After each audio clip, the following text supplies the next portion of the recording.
ഇത്രയൊന്നും വേണ്ടുമ്പോ തിന്നാൻ പറ്റൂല. അതൊക്കെ കഴിക്കാൻ പറ്റും. മോള് കഴിക്കും.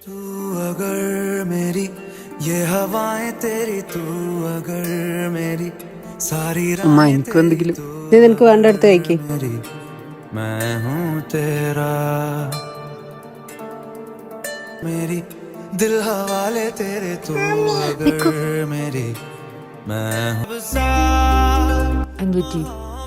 ഉപ്പാക്കും ഉമ്മാക്കും നാട്ടുകാരെ കഴിഞ്ഞിട്ടേ ഞാനുള്ളൂ. പോവാൻ പറ. അവർക്ക് വിവരം വെക്കുമ്പോൾ അവര് നിന്റെ അടുത്ത് വരും. ഞാൻ എന്ത് തെറ്റാ ചെയ്തേ? ഞാൻ എൻ്റെ ഭർത്താവിൻ്റെ കൂടെയല്ല ഇറങ്ങി വന്നത്. ആരുടെ കൂടെ?